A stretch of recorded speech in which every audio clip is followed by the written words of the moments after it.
stamp C201-18089. Baik, langsung saja masuk ke agenda yang pertama, yaitu aspek hukum kontrak elektronik. E-commerce menggambarkan cakupan yang luas mengenai teknologi, proses, dan praktek yang dapat melakukan transaksi bisnis tanpa menggunakan kertas digital e-commerce sebagai sarana transaksi. Hal ini bisa dilakukan dengan berbagai cara, yakni yang pertama electronic email, kedua EDI atau World Wide Web. Namun pada penerapan atau penggunaannya, e-commerce pada sektor hukum memunculkan berbagai permasalahan hukum yang mendasar. Problem utama yang berkaitan dengan transaksi e-commerce di Indonesia bukan di aspek teknologinya, tetapi justru di aspek regulasinya, di mana dalam transaksi perdagangan secara elektronik atau e-commerce, yaitu adanya penggunaan digital signature atau tanda tangan digital dalam pengiriman pesan, data, penawaran barang dan jasa yang sering kali didahului dengan adanya suatu kontrak elektronik atau dikenal dengan elektronik kontrak. Kontrak elektronik, e-kontrak, adalah perjanjian antara para pihak, dua atau lebih, yang dilakukan dengan menggunakan media elektronik, khususnya jaringan internet. Pada suatu perjanjian atau kontrak selalu melibatkan para pihak yang melakukan penawaran dan selanjutnya biasanya diikuti dengan penerimaan. Saya akan menjelaskan mengenai yurisdiksi atau wilayah keberlakuan hukum. Keberlakuan yurisdiksi dalam cyberspace kegiatan dunia maya bukanlah hal yang sederhana, karena kegiatan ini tidak dapat dibatasi oleh batas teritorial suatu negara. Masalah yurisdiksi menjadi masalah yang sangat penting dalam cyber law, karena dalam cyberspace yurisdiksi teritorial berdasarkan batas wilayah negara tidak dapat diterapkan begitu saja. Dalam pengaturan mengenai yurisdiksi dalam Undang-Undang ITE terdapat di pasal 2 yang menyatakan sebagai berikut. Undang-undang ini berlaku untuk setiap orang yang melakukan perbuatan hukum sebagaimana diatur dalam undang-undang ini, baik yang berada di wilayah hukum Indonesia maupun di luar hukum Indonesia, yang memiliki akibat hukum di wilayah hukum Indonesia atau di luar hukum Indonesia dan merugikan kepentingan bangsa. Baik, bismillah, assalamualaikum warahmatullahi wabarakatuh. Perkenalkan, nama saya Muhammad Taufik Hidayat, Stambuk C201-18155. Jadi saya di sini akan melanjutkan materi mengenai yurisdiksi. Tadi telah disebutkan dalam pasal 2 Undang-Undang ITE menyebutkan bahwa pihak-pihak yang tidak bertanggung jawab yang melanggar hukum Indonesia dan merusak kepentingan negara itu akan diberlakukan atau diproses secara hukum sesuai dengan ketentuan yang berlaku di Indonesia. Jadi yang dimaksud dengan merugikan kepentingan Indonesia di sini adalah meliputi kepentingan ekonomi nasional, perlindungan data negara, harkat dan martabat bangsa, pertahanan dan keamanan negara, kedaulatan negara, warga negara serta badan hukum Indonesia. Perluasan yurisdiksi ini juga dipertegas dalam pasal 37 Undang-Undang ITE yang menyatakan bahwa termasuk perbuatan yang dilarang adalah apabila seseorang dengan sengaja melakukan perbuatan yang dilarang sebagaimana dimaksud dalam pasal 27 sampai dengan pasal 36 di luar wilayah Indonesia terhadap sistem elektronik yang berada di wilayah yurisdiksi Indonesia. Artinya, meskipun pelaku bukan warga negara Indonesia ataupun berada di luar wilayah Indonesia pada saat melakukan perbuatan yang merugikan tersebut, namun selama perbuatan itu membawa dampak yang merugikan Indonesia, maka Undang-Undang ITE ini dapat diterapkan dalam kasus tersebut. Jadi, saya ambil contoh misalnya ketika ada pihak luar atau dari negara lain melakukan tindakan tidak bertanggung jawab dalam hal cyber law, contohnya seperti kegiatan hacking, maka walaupun dia berada di wilayah luar Indonesia, tetapi jika itu hal tersebut bisa merugikan negara kita atau Indonesia, maka itu bisa diproses secara hukum sesuai dengan ketentuan yang berlaku di Indonesia. Tentunya dalam pelaksanaannya ini doktrin-doktrin hukum perdata internasional dalam hal tanggung gugat pelaku dan doktrin-doktrin hukum pidana internasional dalam hal pemberian saksi pidana bagi pelaku harus diterapkan untuk dapat menjerat si pelaku dan menegakkan hukum yang berlaku.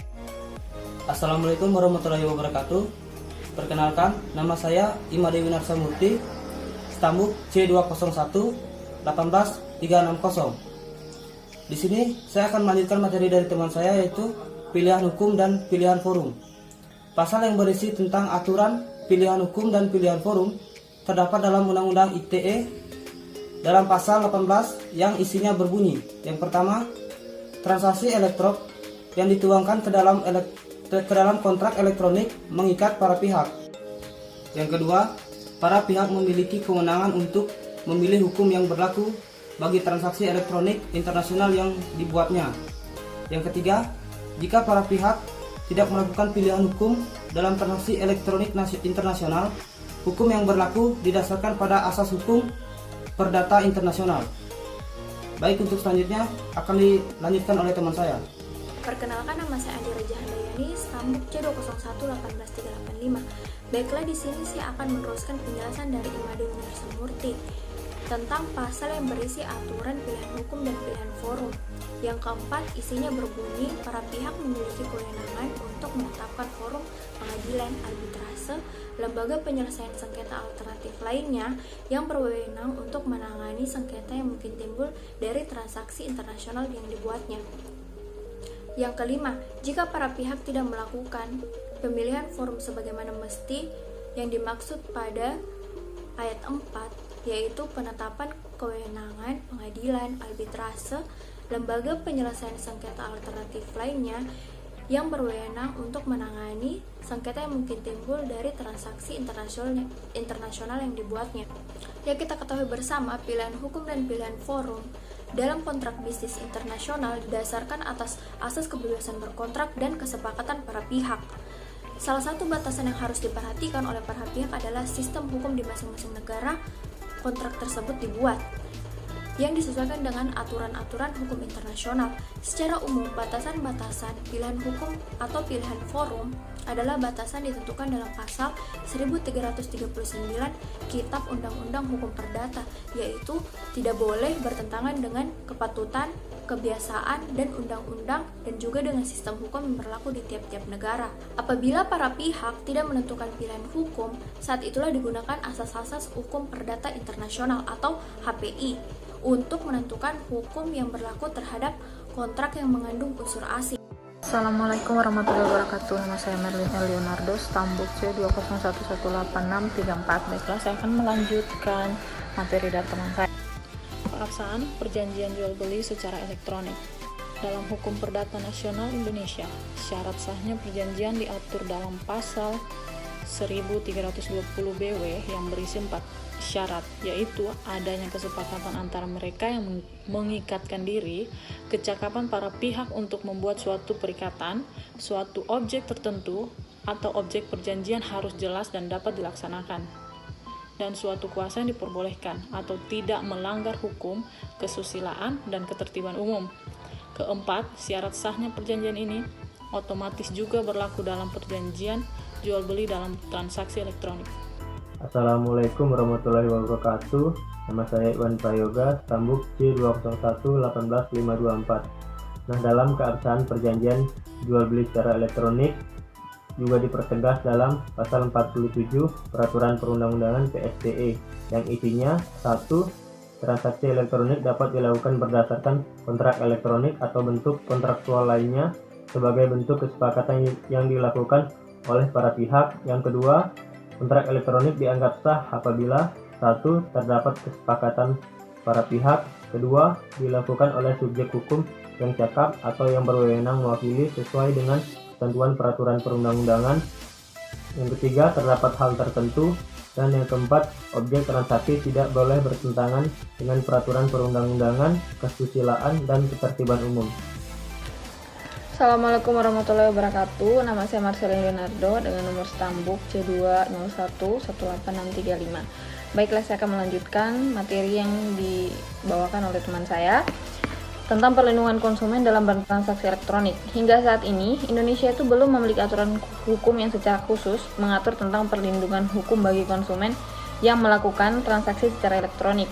Meskipun secara komprehensif, aturan ini telah tertuang dalam PP PSTE. Adapun perlindungan konsumen secara umum telah diatur dalam UU PK yang di dalamnya juga memuat hak dan kewajiban konsumen serta pelaku usaha sebagai berikut. Pasal 4 UU PK hak konsumen adalah yang pertama, hak atas kenyamanan, keamanan, dan keselamatan dalam mengonsumsi barang dan atau jasa. Dan yang kedua, hak untuk memilih barang dan atau jasa serta mendapatkan barang dan jasa atau jasa tersebut sesuai dengan nilai tukar dan kondisi serta jaminan yang diinginkan. Yang ketiga, hak atas informasi yang benar, jelas dan jujur mengenai kondisi dan jaminan barang dan atau jasa. Kemudian pasal 4 UU PK hak konsumen yang keempat, hak untuk didengar pendapat dan keluhannya atas barang atau jasa yang digunakan. Yang kelima, hak untuk mendapatkan advokasi, perlindungan dan upaya penyelesaian sengketa perlindungan konsumen secara patut. Yang keenam, hak untuk mendapat pembinaan dan pendidikan konsumen. Yang ketujuh, hak untuk diperlakukan atau dilayani secara benar dan jujur serta tidak diskriminatif. Yang kedelapan, hak untuk mendapatkan kompensasi, ganti rugi, atau penggantian apabila barang atau jasa yang diterima tidak sesuai dengan perjanjian. Yang kesembilan, hak-hak diatur dalam ketentuan peraturan perundang-undangan lainnya. Perkenalkan, nama saya Iputu Dharma Sudilaksana, Stambuk C201-18678. Penyelesaian sengketa dalam transaksi secara elektronik. Secara otomatis, the applicable law adalah hukum Indonesia, sehingga baik BW maupun UU PK dapat diterapkan untuk menyelesaikan sengketa yang timbul. Namun, bagi transaksi perdagangan lintas negara, penyelesaian sengketa akan dilakukan oleh forum yang telah dipilih oleh para pihak dengan menggunakan hukum yang telah dipilih oleh para pihak dalam kontrak elektronik, sebagaimana telah dijelaskan sebelumnya dalam pembahasan mengenai pilihan hukum dan pilihan forum. Sekian presentasi dari kelompok 4. Kurang lebihnya kami mohon maaf. Assalamualaikum warahmatullahi wabarakatuh.